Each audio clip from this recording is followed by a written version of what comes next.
কিরে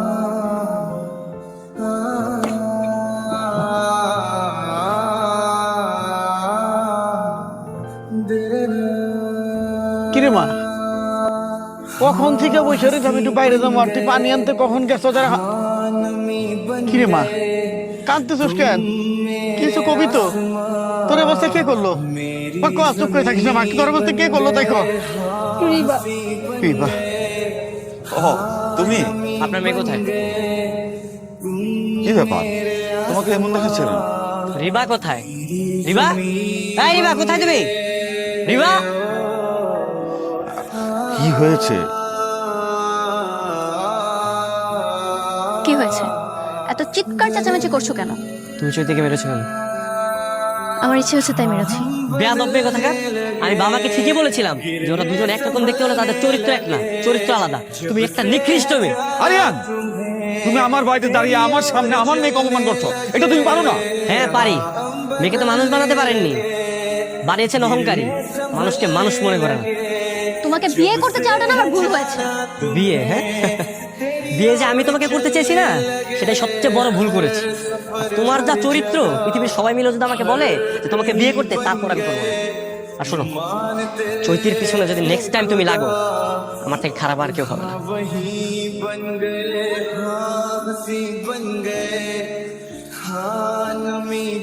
কি বেয়াদব একটা মেয়ে! মন চাচ্ছিল মেয়ের একদম মাথা ফাটাই দিই। কত বড় সাহস তোমার গায়ে হাত দেয়! থাক, আমার লাগে মারামারি করো না। যা হওয়ার তা তো হয়েই গেছে। আমরা গরিব ঘরের মেয়া, ছোট থেকে মন মারধর খাইয়ে বড় হয়েছি। সমস্যা নেই, এগুলো আমরা সহ্য করতে পারি। আমি আর কোনো দিনও বিয়ে করবো না। ও যত যাই কিছুই করুক, কোনো লাভ নেই। আমি শুধু তোমারে ভালোবাসি, আর বিয়ে করলে তোমারই করব। আপনি সত্যি সত্যি আমার বিয়ে করবেন? আপনার বাপ মা কিছু কইব না? বাবা মা যদিও রিবার সাথে আমার বিয়ে দিতে যাচ্ছে, কিন্তু তাদের বিপরীতে গিয়ে হলো আমি তোমার বিয়ে করবো। তুমি টেনশন করো না। দরকার কি এত কিছু করার? আপনি এক কাম করেন, আপনি ওই মেয়ের বিয়ে করে ফেলান। আমি তোমারে বলছি না আমি তোমারে বিয়ে করবো, আমি শুধু তোমাকে ভালোবাসি। যে একটা কথা আমার মাথা থেকে কোনোভাবেই যাচ্ছে না। কি কথা?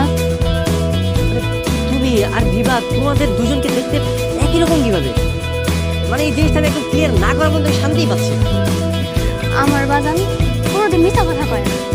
বাজান আমার মাথার মধ্যে হাত রেখে কসম কাইটা করছে। আমার কোনো জমজ বোন নাই।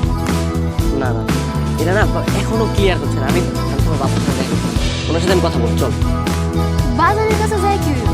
আরে আসো তো, পরে দেখো, চল। বাবাজি, তুমি যা কইলে সবই তো বুঝলাম, কিন্তু এইটা বুঝে উঠতে পারতেছি না যে আসল ঘটনাটা কোন জায়গায়। আচ্ছা, আপনি একটু মনে করার চেষ্টা করেন। আচ্ছা, তুমি যার কথা কইতেছ, ওই লোকটার নাম কি? ওই যার মেয়ে আমাকে চৈতির মতো দেখতে। চাচা, তোফায়েল আহমেদ। তোফায়েল আহমেদ? তোফায়েল বাবাজি, তার কোনো ফটো মোটো আছে তোমার কাছে? ছবি ছবি থাকতে পারে, আমার বাবার অফিসে গিয়েছিল তো। একটা মিনিট, এই যে চাচা। এইবার বুঝা ফেলাইছি। কি বুঝতে পারলেন চাচা? আমাকে একটু বলেন। এটা আর কেউ না বাবাজি, মানে চৈতির মারে বিয়ে করার আগে চৈতির মার আরেক জায়গায় বিয়ে হয়েছিল। এই তো ভাই নামে ধরতেছে চৈতির মার প্রথম স্বামী। বাজান, তুমি এসব কি কইতেছো? মার আরেক জায়গায় বিয়ে হয়েছিল মানে? হরে মা, চৈতির মার লগে আমার একবারে ভাবা ছিল। আর এই তো ভাই নামে যার ছবি তুমি দেখাইলে, উনি আমার বন্ধু আছিল। 2 নম্বরই কাজ কাজ করে অনেক টাকা পয়সার মালিক হয়ে গেছিল। তারপরে চৈতির নানারে কয়ে চৈতির মারে বিয়ে করে। তার মানে রিবা আপনার মেয়ে? চৈতির মার 2টা সন্তান হয়।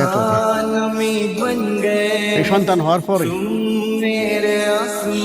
তো ভাই আমি তো অত্যাচার আর বাইরে যায়, মানসিক শারীরিক নির্যাতন শুরু করে। সেই নির্যাতন সহ্য করা না পারিয়া চৈতির মা চৈতির নিয়ে আমার কাছে চলে আসে। তারপরে আমি তারে বিয়ে করি। এখন আমি একদম ক্লিয়ার হয়েছি, রিবা আর চৈতির হচ্ছে যমজ বোন, একই মায়ের মেয়ে। আমার আর কোনো কনফিউশন নেই, আমি সবকিছু বুঝতে পেরেছি। আমি বাসায় গিয়ে বাবা মাকে সবকিছু বলে দেবো। আর আমি সিদ্ধান্ত নিয়ে নিয়েছি, বিয়ে করলে আমি চৈতিকে বিয়ে করবো। বাজান, মা, তোকে ছোট থেকে বাজান করে বড় হইলাম, তুমি আমার আসল বাজান না? আরে